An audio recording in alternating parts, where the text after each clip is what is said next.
हे friends, तो काफ़ी quick update पे बात करेंगे हेरा फेरी 3 फिल्म से आई हुई काफ़ी ज़बरदस्त अपडेट के बारे में, जिसमें सबसे पहले अपडेट तो यही थी कि फिल्म की ओजी 3 एक्टर्स, जिनमें बाबू भैया हिमसेल्फ यानी परेश रावल के साथ साथ अक्षय कुमार और सुनील शेट्टी के आइकॉनिक कैरेक्टर तो रिटर्न करेगी ही, तो वहीं अंदर से दुख यही था कि फिरोज नडियाल वाला इस फिल्म को जिन लोगों के साथ मिलकर के बना रहे हैं वो टीम राइटिंग से लेकर के डायरेक्शन के डिपार्टमेंट में लिटरली हगने ही वाली है, क्योंकि बात डेफिनेटली कुछ ऐसी ही थी जो कि फराज सामजी से रिलेटेड थी। तो दूसरी तरफ अहमद खान, शायद यही नाम था, जो कि Welcome to the Jungle film बना रहे हैं, और इस फिल्म पर भी आते जाते अपडेट निकल कर आते ही रहते हैं कि कभी शूटिंग रुक रही है, कभी शुरू हो रही है, यानी बजट और एक्टर्स को लेकर के सिचुएशन अप एंड डाउन होती रहती है, जिसके चलते संजय दत्त ने खुद का किनारा उस फिल्म से करते हुए हाउसफुल 5-6 जो भी वो पार्ट बन रहा होगा उसमें अपना योगदान दे दिया, जिस फिल्म को असल मायने में फराज सामजी के अंडर ही रख करके बनाया जा रहा है। लेकिन सेट पर जब उनकी फोटो लीक हुई थी तो उसे पूरे इंटरनेट से गायब करवा करके मेकर्स ने अपनी छवि फिलहाल तो उस फिल्म से रिलेटेड बचाई है, लेकिन फिर भी उस फिल्म से मुझे बिल्कुल भी उम्मीदें नहीं है जिस तरीके की उम्मीद मैंने वेलकम टू द जंगल यानी कि वेलकम 3 फिल्म से भी नहीं पाल रखी, क्योंकि इसके प्रोमो यानी कि अनाउंसमेंट में ही लिटरली डायरेक्टर ने हकते हुए अपने काम का प्रदर्शन दिखाया था, जो लिटरली उनकी पुरानी फिल्मों की कॉमेडी के जॉनर को ही यहाँ पर प्रेजेंट करते हुए हमारे चेहरे पर हंसी तक नहीं लाता। और फिर क्या था, फैंस की तरफ से गुस्सा, और वो जो कहते हैं ना कि उनकी तरफ का अंदर का लावा ऐसा फटा कि पूरे इंटरनेट पर बवाल काट दिया गया कि भाई फराज सामजी यानी नोलन को इस फिल्म से दूर कर दिया जाए, ताकि ये आईपी जो 2 पार्ट तक काफी ज्यादा अपने बैलेंस को बनाने में कामयाब रही है वो आगे जाकर के बिल्कुल भी इन लोगों के हाथ में लगकर के खराब ना हो। जिसके बाद फिर राज संदेलिया, यही नाम था, वही विक्की विद्या वाले डायरेक्टर, जिन्होंने काफी घटिया सा स्टेटमेंट देकर के ये बता दिया कि भाई वो इस मामले में प्रो है, जिनके हिसाब से फिल्म की स्क्रिप्ट ही बेकार थी, इसलिए उन्होंने फिल्म से किनारा कर और फिर बाद में अपनी उसी बात से पलटकर ये कह दिया कि वो उसे डायरेक्ट करने के काबिल नहीं है, जो कि उनकी फिल्म के कचरों को देख करके पता चलता है कि हाँ वो इस आईपी से दूर ही रहे तो ज्यादा बेटर रहेगा। तो उसी तरीके का ब्रेक जब इस फिल्म के काम को रोका गया तब निकल करके आ गया, जिसमें अक्षय कुमार शायद से इस फिल्म में प्रोड्यूसर का योगदान भी देंगे, जिन्होंने अपनी कमर को कसते हुए अब प्रोड्यूसर के इस खेल में बाकी दूसरी आईपीस पर भी अपनी नजर डाल दी है, जिसमें से भागम भाग 2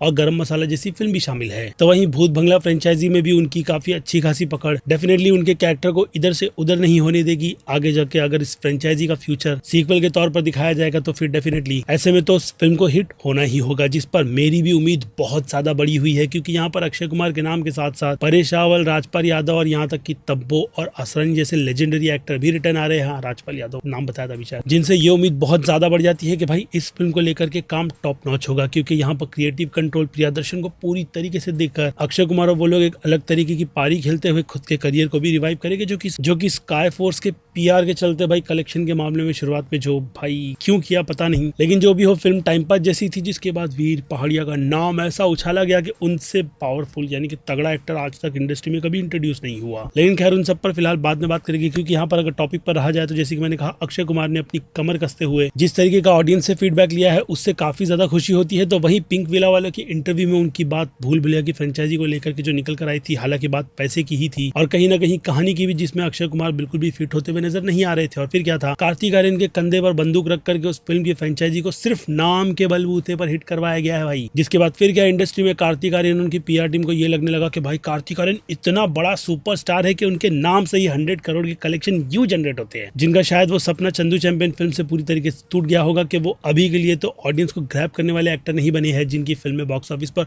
100 करोड़ प्लस का बिजनेस करे। यही चीज आयुष्मान खुराना को भी लेकर के हो चुकी है, जो प्रोटीन खा करके हाँ घर पर फिलहाल तो अभी बैठे हुए, लेकिन थामा फिल्म से शायद उनके करियर पर भी किसी तरीके का बूस्ट लगेगा, क्योंकि राजकुमार राव भी आजकल हवा में उड़ते हुए स्त्री से खुद को इसी कैटेगरी में सुपरस्टार वाला एक्टर, जी हाँ बिल्कुल वही समझ रहे हैं। लेकिन एक्टर्स अपने काम से नहीं बल्कि कंटेंट से बोला जाता है, जो कि अगर इस तरीके की फ्रेंचाइजी को बहुत ही ऑनेस्टी से लेकर के आगे बढ़े तो फिर वहीं टी सीरीज से लेकर के एरोस वाले का तामझाम इस फिल्म के राइट्स को लेकर के बहुत ज्यादा हो गया था, जिसके बाद जाकर के फिरोज नडियाल वाले ने इस बात को समझा कि वो इनके पैसे अगर दे देंगे तब जाकर के उन्हें उनकी ओजी फ्रेंचाइजी सारी की सारी रिटर्न मिलेगी, जिसमें वेलकम पर तो वो काम कर ही रहे हैं, इसलिए उस फिल्म के नाम को चेंज किया गया है भाई। लेकिन एरोस वाले ने उन्हें बिल्कुल भी ना छोड़ते हुए उन पर जिस तरीके का मुकदमा किया था, उस केस से उन्होंने सेटलमेंट करते हुए अपनी सारी की सारी आईपीस को अपने अंडर ले लिया है, यानी आवारा पागल दीवाना 2 और हेरा फेरी 3। उसके बाद की फ्रेंचाइजी की कंटिन्यूएशन उन्हें मिलती ही रहेगी, क्योंकि उनके पास अच्छी खासी आईपीस है, जिन्हें बस उन्हें कुछ करना नहीं बल्कि टाइटल उठा करके सारे एक्टर्स को रिटर्न लाना है और अच्छे कंटेंट पर फोकस कर फिल्म बनानी है, क्योंकि कंटिन्यूटी के नाम पर हमारे इंडिया में किस तरीके की फ्रेंचाइजी निकल कर आती है ये बात आपको पता है। ऐसे में हेरा फेरी 3 फिल्म से भी मैं कंटिन्यूएशन के नाम पर वो उम्मीद नहीं रख रहा, जिनके फिल्म के सेकंड पार्ट का वो क्लिफ हैंगर मुझे लगता है कि उस तरीके का इस फिल्म में हाइप बना करके उन्हें देगा कि वो लोग उसी स्टोरी लाइन के पैटर्न को आगे कंटिन्यू लेकर के चले। लेकिन अगर वो लोग ऐसा करते हैं तो हम ऑडियंस ही सेटिस्फाई होगी, जो असल मायने में उस एंडिंग के बाद की सिचुएशन फिल्म में क्या है वो जानना चाहती है। जिस राइटिंग पर नीरज वोरा का काम बहुत ही ज्यादा अच्छा निकल कर आया था, जिन्होंने शेड्यूल के चलते अक्षय कुमार की वो टाइम पर जब मीटिंग में बातचीत नहीं बन रही थी तो उन्होंने अभिषेक बच्चन, जॉन इब्राहिम इन सभी को लेकर के राजू वाले कॉन्सेप्ट पर तीसरे पार्ट की अनाउंसमेंट की थी, जिस कहानी में राजू उसी स्टोरी के बाद गन लेकर के कहीं रफू चक्कर हो गया है। अब हुआ भी है या नहीं वो तो आज तक हमें पता नहीं चला, लेकिन खैर उसके बाद जब उनकी डेथ हुई तो उनकी अच्छी राइटिंग जो कि डायलॉग से लेकर के फिल्म की कहानी में होती है वो कहीं ना कहीं अधूरी रह गई। जिस विजन पर ही एरोस वालों ने फिरोज अंडियालवाला के साथ एज अ प्रोड्यूसर पैसे लगाए थे और यहीं पर तालमेल बिगड़ता है, जिसके बाद जाकर के अब इस फिल्म को पूरी तरीके से सेपरेट करते हुए बिल्कुल ही अलग राइटर्स इन सब के साथ जो सेटलमेंट हुआ है, शायद अक्षय कुमार ने भी अपना फीडबैक दिया कि ऑडियंस की सुन करके वो लोग इस फिल्म की फ्रेंचाइजी को अगर उनके हिसाब से बना करके दे तो फिल्म बॉक्स ऑफिस पर डेफिनेटली छप्पर तो फाड़ेगी ही, जो कि अब भी रिलीज होती तो भी चल जाती, लेकिन फिर भी अगर ऑनेस्टी रहेगी और फैंस इस फिल्म से बहुत ज्यादा कनेक्ट हो गए तो फिर एक मीम मटेरियल जैसी फिल्म उसी रास्ते निकल करके आ जाएगी, जिसमें अब देखना ये इंटरेस्टिंग रहेगा कि ये फिल्म पुराने अपने रूट पर पहले पार्ट की तरह जाएगी या फिर सीक्वल पर आकर के मीम मटेरियल वाला माल निकाल करके देगी लोगों को, जिसके लिए अब ऑफिशियली प्रियदर्शन के नाम को भी कंफर्म करते हुए कहीं ना कहीं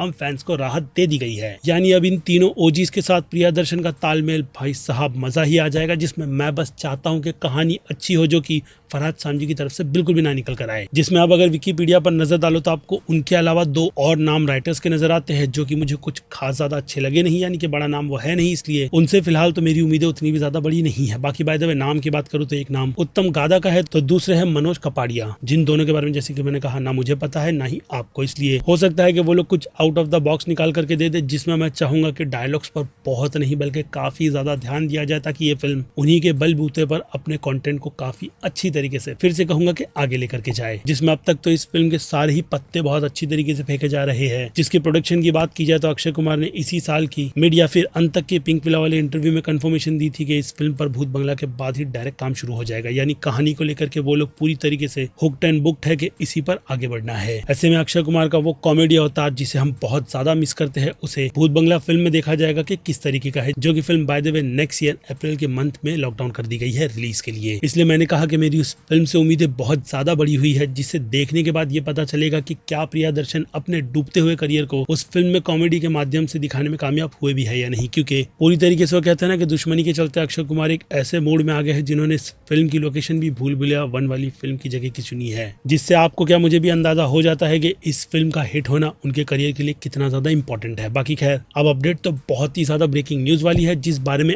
आपकी क्या राय बनती है वो आप मुझे कमेंट में लिख कर बताना। बाकी मैं हूं Aziz, movie stock show channel like share और सब्सक्राइब भूलना मत। मिलूंगा जल्दी दूसरी किसी वीडियो में। Till then bye.